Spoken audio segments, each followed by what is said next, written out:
प्यारे बच्चों, मेरे YouTube चैनल में आपका स्वागत है। आप स्क्रीन पर देख रहे हैं कक्षा 9वीं गणित का एक क्वेश्चन पेपर है जो छत्तीसगढ़ माध्यमिक शिक्षा मंडल रायपुर द्वारा सन 2020 में तैयार किया गया था पहली बार, और बोर्ड एग्ज़ाम के तरह ही इस तरह के प्रश्न तैयार किए गए थे। और इसका क्वेश्चन जो है ना 1 से 10 तक आज हम सॉल्व करके बताने वाले हैं, है ना। और इसका पूरा सवाल प्रश्न देखना चाहते हैं तो मेरे YouTube चैनल पर मौजूद है, वहां जाकर आप देख सकते हैं। आपके स्क्रीन पर दिखाई दे रहा है पहला प्रश्न जो है सही विकल्प के रूप में सेक 40 डिग्री का मान क्या होता है ना। सेक का आप पढ़े थे, है ना। तो इसका जो आंसर आएगा वर्गमूल 2 होगा, है ना। सेक का लाइन आप पढ़ते होंगे, सेक थीटा का 0, 30, 45, 60 डिग्री और 90 डिग्री। तो यहाँ पर 45 डिग्री का पूछा, इसका होता है 1, और इसका है 2/√3 और इसका होता है √2। तो ये वर्गमूल 2 आएगा, इसका आंसर आएगा वर्गमूल 2। अगला देखते हैं दूसरे का, वैदिक गणित में उपसूत्र की संख्या कितनी होती है? 12, 13, 14, 16। इसका उत्तर होगा 13। उपसूत्र जो होते हैं वो 13 होते हैं। यदि सूत्र पूछा जाता तो 16 होते हैं, ये ध्यान रखना है आपको। प्रश्न नंबर तीसरा, एक बैग में 20 गेंद में से 12 काली और 8 लाल गेंद है, तो लाल गेंद का प्रतिशत 4 ऑप्शन आपको दिए गए हैं।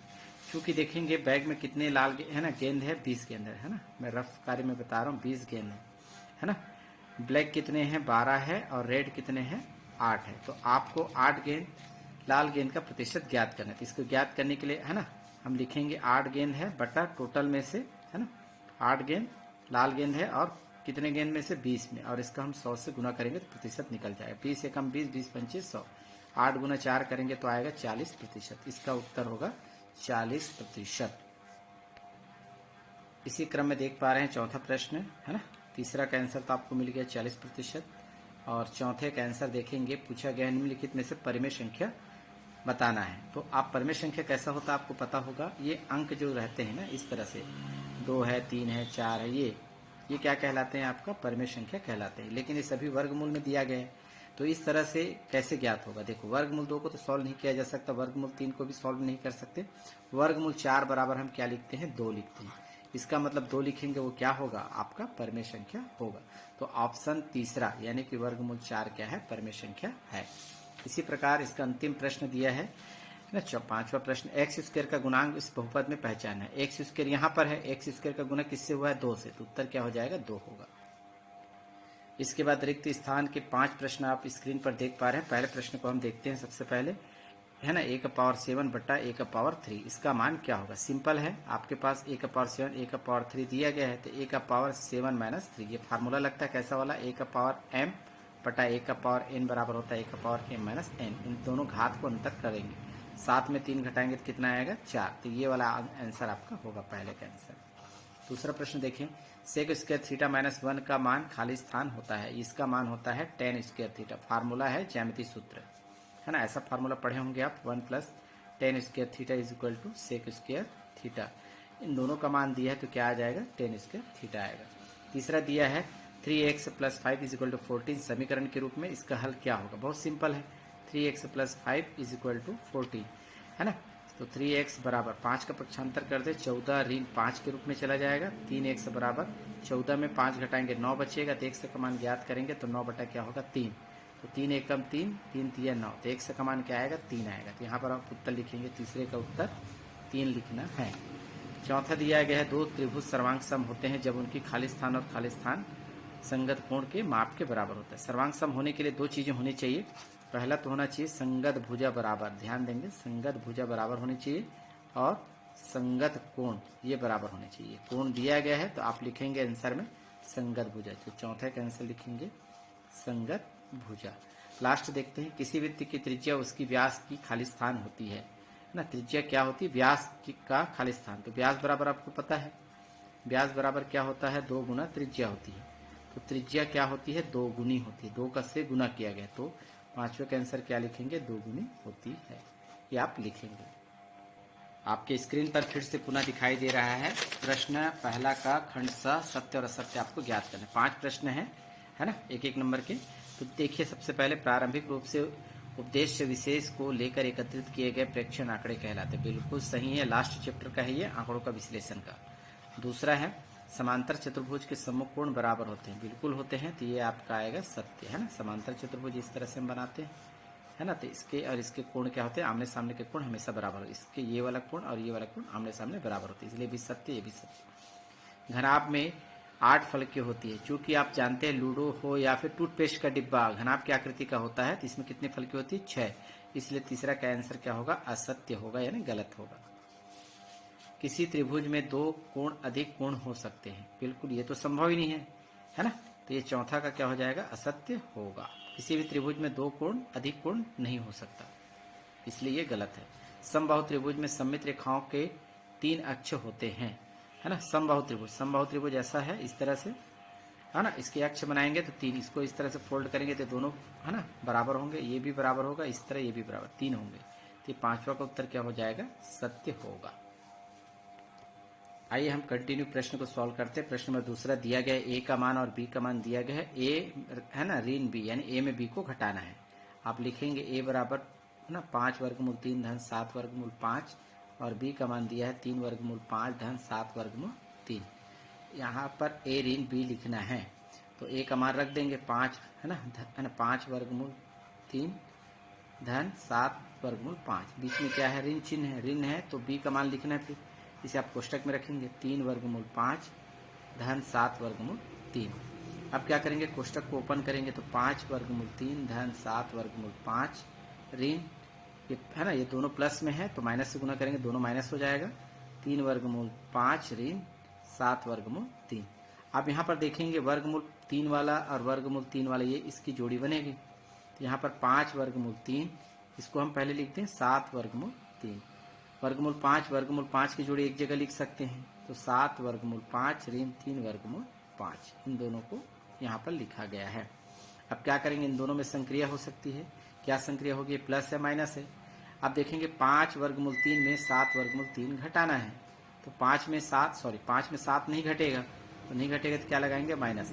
अब 7 में उल्टा करके घटा दीजिए 5 को, तो 7 में 5 घटाएंगे तो कितना आएगा, 2, वर्गमूल 3 का वर्गमूल 3 धन। या फिर ऐसा नहीं कर सकते तो एक तरीका और है, इसमें से उभयनिष्ठ भी निकाला जा सकता है, यहाँ से भी उभयनिष्ठ निकाल सकते थे, ठीक है, इसमें हम करके बता रहे हैं। वर्गमूल 5 उभयनिष्ठ निकलेगा तो क्या बचेगा, 7 ऋण 3, 7 ऋण 3। अगले स्टेप में हल कर सकते हैं, ऋण 2 वर्गमूल 3 धन, अब देखो 7 में 3 घटाएंगे तो कितना बचेगा, 4, तो 4 का गुना इससे होगा तो 4 वर्गमूल 5, ये आपका आंसर होगा। इस तरह से आप सॉल्व करेंगे।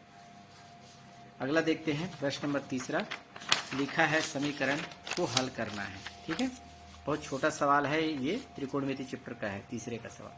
2 sin थीटा बराबर वर्गमूल 3, तो साइन थीटा का मान, यानी थीटा का मान ज्ञात करना है, तो इस 2 का पक्षांतर करेंगे, तो साइन थीटा बराबर क्या होगा, वर्गमूल 3 बटा 2। अब साइन वाले में वर्गमूल 3, है ना, वर्गमूल 3 बटा 2 कितने डिग्री का मान होता है, यदि साइन का आपको याद होगा, मैं रफ कार्य यहाँ पे कर देता हूँ, समझ में आ जाएगा आपको।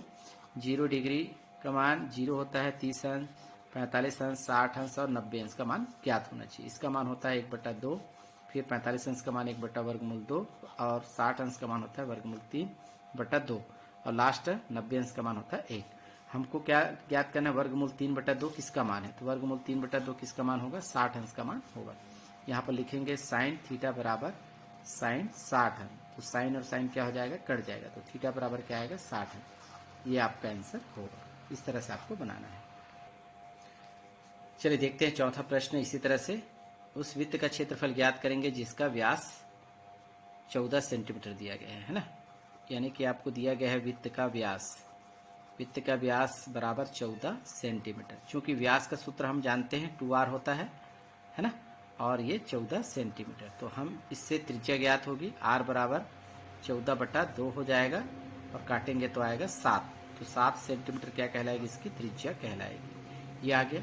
आपको पूछा गया है वृत्त का क्षेत्रफल ज्ञात करना है, तो यहाँ पर लिखेंगे वृत्त का क्षेत्रफल, हम जानते हैं, फार्मूला याद होना चाहिए आपको, पाई r स्क्वायर, r का मान रखना है, r का मान क्या है, 7 सेंटीमीटर, पाई का मान रख सकते हैं 22/7 गुना r का मान 7 सेंटीमीटर, इसे हम 2 बार लिखेंगे क्योंकि वर्ग है, तो 7 सेंटीमीटर गुना 7 सेंटीमीटर, तो 7 और 7 क्या हो जाएगा, कट जाएगा, ठीक है। 22 का गुना केवल 7 से करना है, 22 गुना 7 करेंगे तो कितना आएगा, 154, सेंटीमीटर और सेंटीमीटर का गुना करेंगे तो सेंटीमीटर का वर्ग, इसे हम वर्ग सेंटीमीटर पढ़ते हैं। इस तरह से वृत्त का क्षेत्रफल होगा 154 वर्ग सेंटीमीटर, ये आपका आंसर होगा।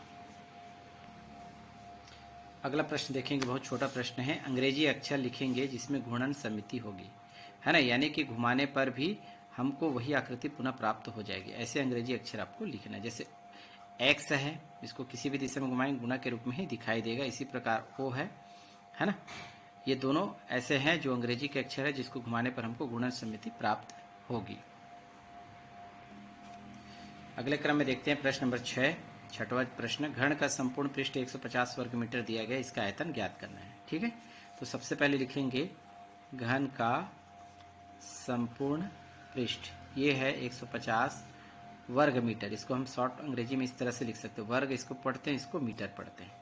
तो घन का संपूर्ण पृष्ठ का सूत्र भी क्या होता है, 6a² होता है, और a क्या चीज़ है, भुजा है, और 150 है ना वर्ग मीटर, इस तरह से। तो यहाँ पर आप देख पा रहे हैं a का मान ज्ञात करना है, तो a का वर्ग बराबर क्या हो जाएगा, 6 का पक्षांतर करेंगे तो 150/6 है ना वर्ग मीटर। अब इसे कैंसिल करके देखेंगे तो हमें क्या मिलता है, 6 से कट जाएगा, 6 कम 6, 6 दूनी 12 दो बार में, और 3 बचेगा तो 6 पंचे 30, यानी कि हमारे पास आ गया a² बराबर 25 है ना वर्ग मीटर। इसे हम इस तरह से भी लिख सकते हैं, है ना, a का वर्ग यानी भुजा का वर्ग, 25 किसका वर्ग होता है, 5 का वर्ग, और है ना मीटर का वर्ग। इस तरह से इसे हम आगे लिख सकते हैं, a का वर्ग 5 और m दोनों का वर्ग है अलग अलग, तो 5 मीटर का एक साथ वर्ग घातांक नियम से लिख सकते हैं। तो वर्ग वर्ग कैंसिल हो जाएगा, और a क्या चीज़ है, भुजा, तो a के बराबर हमें मिल गया 5 मीटर। आपको पूछा गया है इसका आयतन ज्ञात करना है।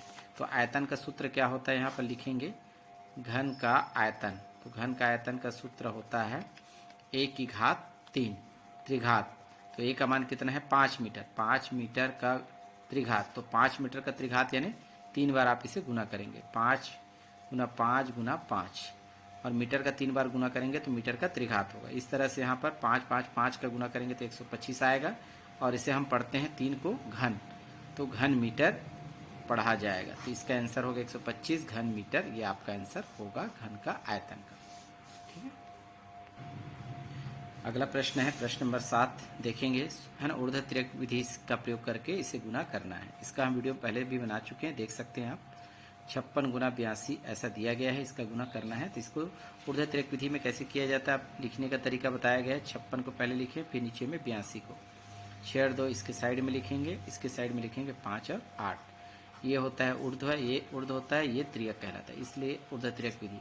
इस तरह लाइन खींचें, 6 का गुना 2 से करें, 6 गुना 2 12, इसमें दो बार गुना करना है। 5 का गुना 2 से करेंगे तो 10 यहाँ पर लिख लेते हैं, और 8 छक्के 48, दोनों का योग करेंगे तो आएगा 58, 8 पंचे 40। अब इसको हम इस तरह से लिखेंगे, है ना, 56 गुना 82, 1 2 3 हिस्से है, इसलिए आप सीढ़ी नुमा 2 लाइन खींचेंगे तो 1 2 3 हिस्से तैयार होंगे। पहले का पहले में, बीच का बीच में आंसर, तीसरे का तीसरे में आंसर लिखना है। 12 का यहाँ पर 2 लिखेंगे, हासिल 1। 58 है तो 2 अंकों में 58 का 8, हासिल आया 5। 40 है तो 40 का 40 लिखेंगे, क्योंकि इसे हासिल देने के लिए और क्रम नहीं है, यानी कि खंड नहीं है। तो 40 के लिए 0 पहले, फिर 4, इसको हम जोड़ेंगे तो हमारे पास जो आएगा वो आंसर होगा। 2 का 2, 8 1 9, है ना, 5 का 5 और 4 का 4, तो 4592 आपका आंसर होगा। आगे 8वां प्रश्न दिखाई दे रहा है स्क्रीन पर। बहुपद दिए गए हैं, px का मान, p0 p-1 और p2 का मान ज्ञात करना है। यानी कि आप x की जगह 0 रखेंगे, x की जगह -1 और x की जगह 2 रखना है। तो हमने लिख लिया है पहला समीकरण बहुपद, और x = 0 रखेंगे यहाँ पर, तो क्या होगा, p0, जहाँ जहाँ 1 से लिखा है वहाँ पर 0 रखेंगे, तो 3 0 का क्यूब प्लस 2 0 का स्क्वायर माइनस 3 0 प्लस 2 p0। आगे हम कंटिन्यू करेंगे, 0 का है ना, 0 का त्रिघात 0 होगा, 0 का गुना भी किसी भी संख्या से करेंगे 0 आएगा। इसी प्रकार यहाँ पर भी 0, और ये माइनस यहाँ पर भी 0 प्लस 2। तो आपके पास क्या बचेगा, 0 से कोई मतलब नहीं है, 0 मतलब कुछ भी नहीं, केवल बचेगा 2। तो आंसर क्या होगा, 2, ये आपका पहले होगा। दूसरा है, आपके पास पूछा गया है -1, तो x = -1 रखेंगे तो p-1 होगा। जहाँ जहाँ 1 से लिखा है देखो, 3 x की जगह -1 का त्रिघात प्लस 2, x की जगह लिखेंगे -1 का स्क्वायर माइनस 3 x की जगह -1 प्लस 2। इसे सॉल्व करते हैं, देखते हैं। 3 का 3। देखो -1 का त्रिघात यानी ये आपका ऑड नंबर है, ठीक है ना, यानी विषम संख्या। विषम संख्या का यदि हम चिन्ह का भी गुना करते हैं तो हमेशा माइनस आता है। तो 1 का 3 बार गुना करेंगे तो 1 होगा, और माइनस यानी कि इसका गुना आएगा -1, ठीक है। प्लस 2 का 2 गुना, देखो यहाँ पर माइनस है और इसका स्क्वायर यानी इवन नंबर है ना, सम संख्या। सम संख्या होगी तो हमेशा प्लस होगा, तो 1 का बस गुना कर दीजिए, 1 का स्क्वायर यानी 1 इंटू 1 1, माइनस माइनस क्या होगा, प्लस 3 इंटू 1 3, प्लस 2। आगे थोड़ा और प्रोसेस कर लेते हैं। देखो प्लस है माइनस है दोनों का गुना करना है आपको, तो क्या हो जाएगा, -3 होगा, प्लस 2 होगा, और 3 प्लस 2। देखो -3 प्लस 3 क्या हो जाएगा, कट जाएगा, 2 प्लस 2 यानी 4। ये आपका आंसर होगा।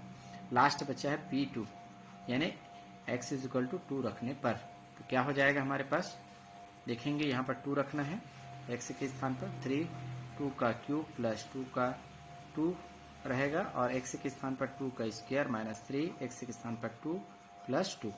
आगे प्रोसेस कर लेते हैं। यहाँ पर आएगा 3 है ना, गुना 2 का 3 बार गुना करेंगे, 2 गुना 2 गुना 2, 2 दूनी 4, 4 दूनी 8, 2 का 2 है ना गुना, 2 का 2 बार गुना करेंगे, 2 गुना 2 तो कितना होगा 4, ऋण 3 दूनी 6 धन 2। आगे फिर प्रोसेस करें, 8 तिया 24 होगा, धन 4 गुना 2 8, ऋण 6 धन 2। अब यहाँ पर प्लस वाले कितने हैं देख पा रहे हैं, 24 है, 8 है और 2 है, इसको जोड़ेंगे, 8 और 2 कितना होगा 10, 10 में 24 जोड़ेंगे तो कितना होगा 34। अब 34 में क्या करेंगे, ऋण 6 यानी 34 में 6 घटा सकते हैं, तो हमारे पास कितना आ जाएगा, यहाँ पर 28 बचेगा। ये आपका आंसर होगा। इस तरह से सॉल्व करना होगा। थोड़ा सा लंबा है क्वेश्चन। आगे हम देखते हैं प्रश्न नंबर 9। लिखा है एक मशीन 8% बट्टे पर 1748 रुपये में बेची जाती है। बेचना यानी विक्रय मूल्य, तो मशीन का अंकित मूल्य ज्ञात कीजिए। पहले ये समझ लें, प्रश्न में 8% का मतलब क्या होता है, 100 में 8 रुपया, बट्टा यानी छूट, यानी कि मैं 100 रुपये का सामान खरीदता हूँ तो 8 रुपये मुझे क्या मिलता है, डिस्काउंट मिलता है। बट्टा का मतलब डिस्काउंट, ठीक है। तो डिस्काउंट के बाद वह मशीन हमें कितना में मिलता है, 1748 में मिलता है। तो अंकित मूल्य ज्ञात करना, यानी कि उसमें एमआरपी क्या छपा था, एमआरपी ज़्यादा ही छपा रहा होगा, तभी तो हमको डिस्काउंट के बाद कम राशि में हमको प्राप्त होगी।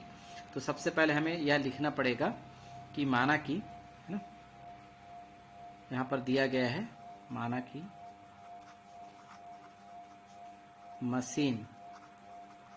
मशीन का अंकित मूल्य मान लेते हैं कि 100 रुपया है, ठीक है। तो हमें क्या मिल रहा है, बट्टा कितना प्रतिशत है, बट्टा है 8%, अर्थात हम लिख सकते हैं कि 100 रुपये में 8 रुपये की छूट, 8 रुपये की छूट, ठीक है।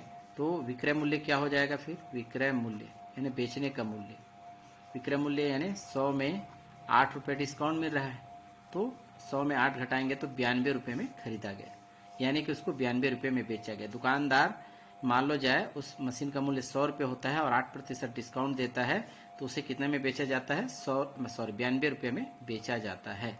ये क्या कहलाएगा, इसका विक्रय मूल्य कहलाएगा।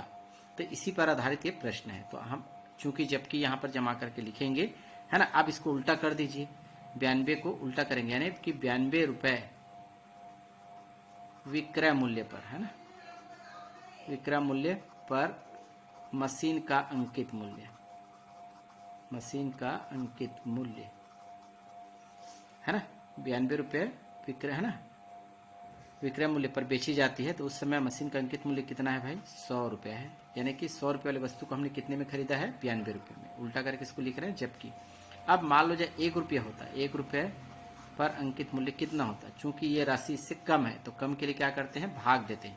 तो भाग देंगे तो 100/92 लिखेंगे, 100/92 रुपये, ठीक है। चूंकि हमारे पास राशि कितना है देख पा रहे हैं, 1748 रुपये में बेची जाती है ना, 92 रुपये में बेचने पर 100 रुपये और 1 रुपये में बेचने पर 100/92, चूंकि ये राशि कम है। अब हमें 1748 रुपये पर बेची जाती है, तो ये इससे क्या है, ज़्यादा है, और ज़्यादा के लिए क्या करते हैं, गुना। ये तरीका आपको याद होना चाहिए। तो 100/92 और गुना कर देंगे 1748 का। इसे आपको थोड़ा सा रफ कार्य करने पड़ेंगे गुना के लिए। मैं यहाँ पे कर देता हूँ, 2 से काटेंगे, 2 चौक 8, 2 छक्के 12, 2 से काटेंगे तो 50 बार में कट जाएगा, 2 से काटेंगे तो 23 बार में, और 2 से काटेंगे तो 25। क्या बचा यहाँ पर, 25 नीचे लिख लेते हैं, 23 गुना 1748। 23 से ये संख्या कट जाएगी, है ना। इसके लिए आप एक रफ कार्य कर लीजिए। यहाँ पर मैं रफ कार्य कर लेता हूँ ताकि आपको समझाने में आसानी हो। यानी कि 23 से भाग देते थे 1748 को। 23 गुना यदि हम 7 करते हैं, है ना, 23 गुना 7 करेंगे तो 161 होगा और बचेगा 3, 1 ये कट जाएगा और ये 8। अब यहाँ पर 23 का गुना 6 से करेंगे तो आता है 138। ये पूरी तरह से कट गया। कितने बार में? 76 बार। 23 एकम 23 76। अब बचा 25 गुना 76। इन दोनों का आप गुना कर लीजिए। तो यहाँ पर भी हम गुना कर सकते हैं, इन दोनों का गुना करेंगे तो यहाँ रफ कार्य कर लेते हैं, है ना। 25 गुना 76, 6 का गुना 25 से करेंगे तो 150 होगा, एक कट लगा देंगे। फिर 25 का गुना 7 से करेंगे तो 175, जोड़ेंगे 0, 5 5 10, हासिल लाए 1, हाँ ये 9 हो जाएगा 1। यानी कि 1900 रुपये में उस वस्तु को का अंकित मूल्य था, है ना। यानी कि 1900 अंकित मूल्य था, जिसे हमने कितने में खरीदा था? 1748 रुपये में खरीदा था, 8% छूट के साथ। इस तरह से सवाल को आपको बनाना होगा, ध्यान देंगे। इस वीडियो का अंतिम प्रश्न हम देख पा रहे हैं, आपके स्क्रीन पर दिखाई दे रहा है। ये बहुत ही महत्वपूर्ण सवाल है, ध्यान से देखेंगे। दी गई आकृति ए बी डी के क्या है? पैरेलल है। ये देखो ए बी और डी यानी समांतर रेखा है। यहाँ पर बी ए सी यानी दिया है बी ए सी यानी इसका 35 अंश और सी डी ई का मान 53। आपको डी सी ई का मान ज्ञात करना है। डी सी ई यानी इस कोण का मान आपको ज्ञात करना है। तो कैसे ज्ञात होगा? सबसे पहले देखेंगे, सवाल को लिखना पड़ेगा क्योंकि 3 नंबर का सवाल है तो बनाना पड़ेगा। तो सबसे पहले लिखा जाएगा, मैं यहाँ पर लिखता हूँ दिया गया है। क्या दिया गया है इसे आप लिखेंगे, ए बी, है ना, समांतर है, पैरेलल है डी के, और दिया गया है बी ए सी। जो दिया गया है उसको सेम टू सेम उतार देना है, और कोण सी डी ई बराबर 53 अंश, ये दिया गया है। दूसरा लिखेंगे ज्ञात करना है। क्या ज्ञात करना है? कोण डी सी ई, ये आपको ज्ञात करना है। आपके पास चित्र दिया गया है, उसको एक बार बना लेंगे। इस तरह से दिया गया है ना। यहाँ पर है आपके पास, एक बार देख लो चित्र को, टी ए, और यहाँ पर है आपके पास सी, और यहाँ है डी, और यहाँ पर है ई, है ना। जैसा चित्र दिया मैं वैसे बना लेता हूँ। यहाँ पर 35 अंश का कोण माप है, यहाँ पर 53 अंश का माप है।